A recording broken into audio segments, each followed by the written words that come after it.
Fala galera, beleza? Bom, hoje vamos falar desse assunto aí, né, que com certeza vai render muito ainda, que é o caso desse jovem aí que foi mordido, né, por uma naja e aqui no Brasil, né? E o que é que a gente vai abordar nesse vídeo? Vamos lá.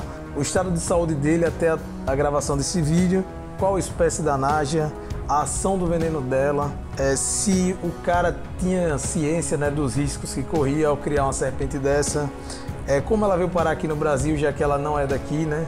Ela é asiática. Há quanto tempo já se criam najas no Brasil? Se é um animal legalizado ou não? E outros assuntos aí. Então, vamos lá começar, né? Dorival Lima, biólogo falcoeiro. Então é o seguinte, o nome do cara que cria essa serpente, que criava, né? É Pedro Henrique, ele tem 22 anos. Ele é estudante de veterinária e mora em Brasília, tá? Isso segundo o site aqui, Metrópolis, né? Saíram algumas notícias já aí sobre esse caso.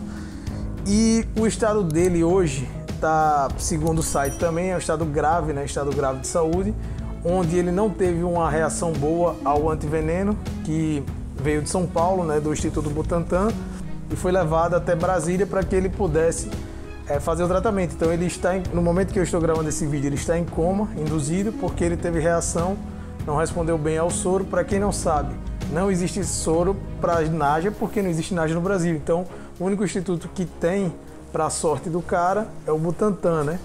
E qual espécie dessa naja, né? Vocês devem estar vendo agora aí as imagens e devem estar se perguntando, pô, que bicho é esse? Na verdade é uma naja conhecida como monóculo, né? Uma naja caótea. E por que ela tem essa coloração aí? É porque ela é hipomelânica, né? Hipo é pouco, melânica é de melânico mesmo, né? De melanina. Então é pouco melânica, hipomelânica é uma mutação, tá?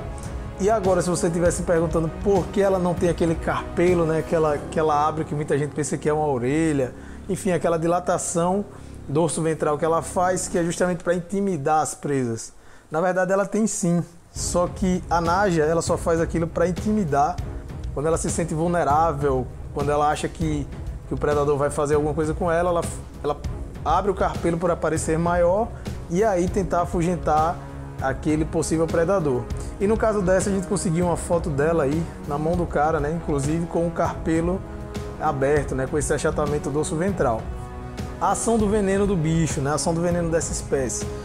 Dei uma pesquisada rápida e vi que é neurotóxica e miotóxica, ou seja, miotóxica ela ataca ali, destrói, né, fibras musculares esqueléticas, e neurotóxica ataca o sistema nervoso, fazendo com que paralise, por exemplo, musculatura esquelética. E qual é o perigo disso? O diafragma, por exemplo, ele pode ser paralisado, trazendo daí uma insuficiência respiratória, uma paralisação aí da respiração, e o cara morre literalmente afogado, né? Então o veneno dessa espécie que ele criava tem essas duas ações, neurotóxica e miotóxica. E sobre como essa serpente veio parar na mão dele, ele tinha ciência, ele sabia que estava lidando com um bicho altamente perigoso, que caso ela mordesse ele poderia nunca mais viver, né? Sim, segue os prints aí, eu vou inclusive cobrir o rosto do cidadão, porque eu não sei se esse cara, apesar de estar já vinculado aí nos sites, eu não sei realmente confirmar se é ele. Então, para não cometer esse erro, vou cobrir o nome e o rosto. Mas tá aí, ele falando a seguinte frase, né? Um dia, um segundo, um vacilo.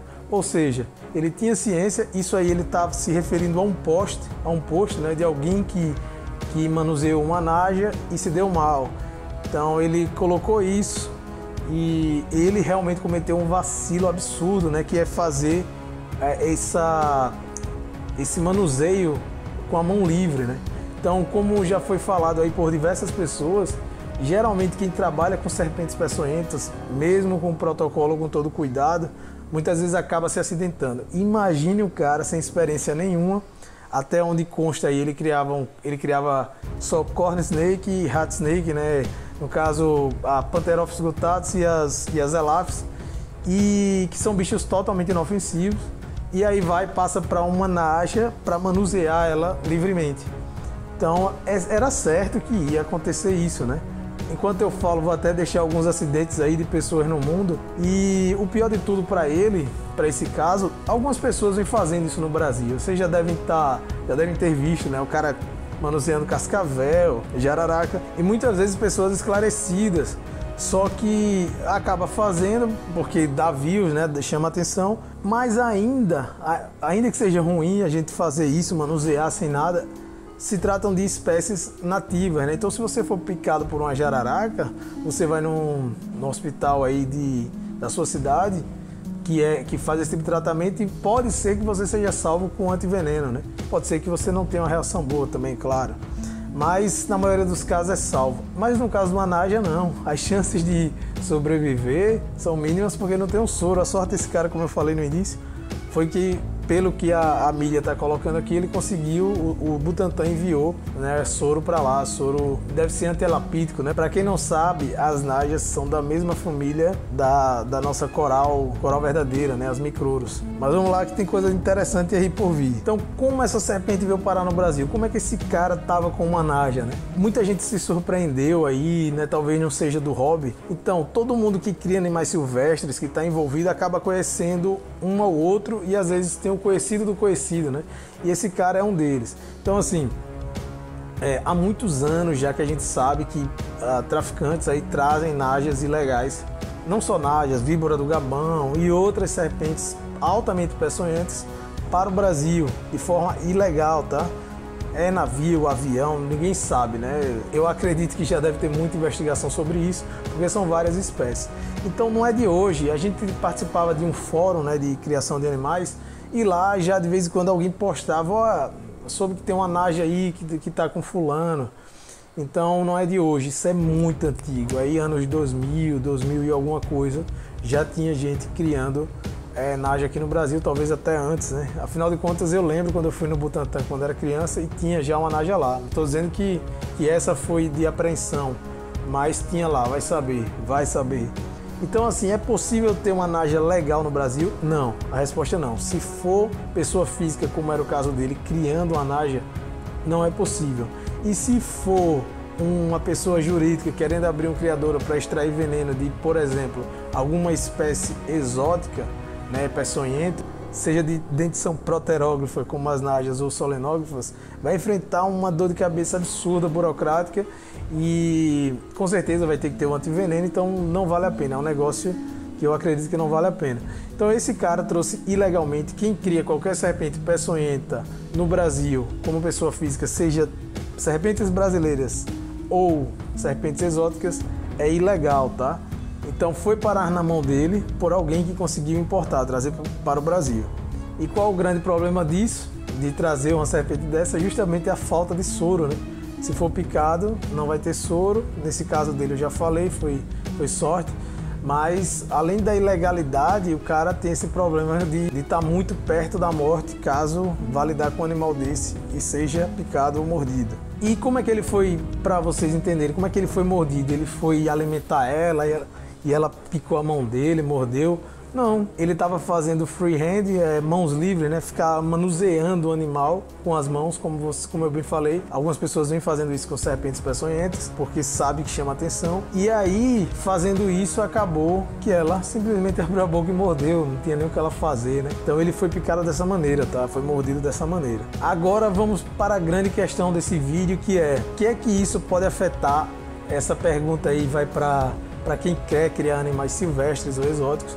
O que é que isso pode afetar no mercado de serpentes, seja totalmente inofensivas, tá? Serpentes exóticas ou silvestres. Só para vocês terem uma ideia, aqui em Alagoas, no meu estado, existe uma lei de fauna e aqui é permitido algumas espécies. Só não são permitidas, tem algumas exceções, família Dipsadidae não pode, nenhuma opistógrafa pode, né? Algumas espécies inofensivas são permitidas. Mas como é que isso seria afetado? Eu sempre falo que os órgãos ambientais no Brasil, os agentes que estão nesses órgãos, eles aprendem ou na universidade, na faculdade, ou no próprio órgão, né? Algo muito forte na maioria deles, não estou falando que são todos agentes, tá? Mas aprende que animal silvestre, o lugar dele é no mato, bem como animal exótico. Não, jamais uma serpente vai estar feliz. Tudo questão ideológica. Então, você tem um acidente desse, com serpente peçonhenta. E do outro lado você tem agentes que que são contra, né? Que são contra a criação. Muitos deles, muitos órgãos oficialmente são contra. E aí você diz, tá, mas não encaixa. Aqui tá uma serpente peçonhenta e aqui tá uma jiboia. O que é que tem a ver? Não encaixa. Mas a grande questão é a mídia, né? Então vocês vão ver que provavelmente essa matéria vai render muito, principalmente se esse cara vir a falecer. E eles vão tentar jogar na cabeça de você, que eu sei que caiu aqui leigo, não sei se você ainda tá aqui porque o vídeo tá meio longo, mas vai tentar jogar na sua cabeça que a criação de serpentes, você viu o cara que morreu? Aí vai fazer várias conexões deturpadas com serpentes que a gente sequer pode criar aqui e tentar manipular a mente e a massa, né? Aí vem os formadores de lei, vão aproveitar isso para ganhar voto e vão tentar, mais uma vez, né? Afinal de contas, a gente está há muitos anos sem poder criar, agora que está começando a voltar. Então eles vão tentar, de alguma maneira, aproveitar essa onda, essa repercussão negativa para atrapalhar esse mercado de pet exótico, principalmente no que diz respeito a serpentes, tá? A gente tava discutindo num grupo e aí até uma menina falou assim, não, mas não tem a ver uma cobra peçonhenta. Tem para eles, para manipular a mente da massa. Infelizmente funciona, porque todas as decisões humanas, eu sempre falo isso, são decididas no campo emocional. Não vai um técnico dizer, velho, a jiboia jamais vai matar, né? Uma salamandra jamais vai matar um ser humano. Não vão escutar isso, vão escutar o burburinho, né? Ah, uma naja, jiboia, vão fazer aquela misturada, jogar de goela abaixo e você, se vacilar, vai cair. Então lembre de mim desse vídeo se você estiver por aqui ainda e for leigo, tá? Mas aí vem a grande incoerência, né? A incoerência da incoerência, o paradoxo das cobras aí. Como é que você vai proibir? Como é que vai funcionar a proibição? Se a naja já é proibida e o cara tá com ela e outras pessoas estão com naja no Brasil. Mas, como eu falei, não adianta você ter incoerência, porque já é proibida a naja. Ninguém pode criar naja. O cara criava e se deu mal, né? Por mais incoerência que tenha, por maior que ela seja, não adianta. É muito difícil. Eu sei que a gente tem que usar os argumentos técnicos, tem que ir para cima, porque é uma atividade rentável que gera empregos, que promove a conservação, mas por mais que seja incoerente, já que ela já é proibida, eles podem aproveitar disso. Então vamos ficar ligados aí, né? Que não é porque, então se proibir não adianta, vamos permitir que se criem najas, jararacas, surucucus, não é isso. Isso eu também sou contra, tá?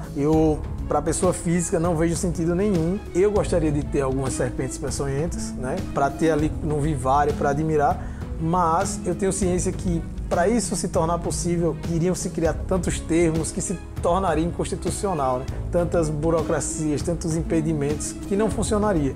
Então, assim, por mais que eu tenha ciência que a proibição neste caso não adiantou de nada, tanto que, como eu falei, tem várias serpentes peçonhentas aí, o pessoal criando de fora, ainda assim eu sou contra, né? Não tem sentido você querer criar uma naja, uma víbora do Gabão, uma cascavel, uma jararaca como pet, porque é questão de tempo para causar acidente. Se quer ter, se você é aquele extremo do lado de lá, né? Do lado da criação, que diz assim, não, mas tem que ter porque nós somos livres para isso. Bom, se quer ter, procure uma forma de abrir um criadouro aí, conservacionista, comercial para veneno, nem que você abra isso para ter como pet, mas como pessoa física eu não sou de acordo. Bom, então é isso. Vamos aguardar mais notícias. Quando surgir eu venho aqui postar. Espero que tenham gostado. Obrigado pela sua audiência, pela sua paciência. Deixe seu like, se você gostou, compartilhe. Até a próxima aí. Tchau!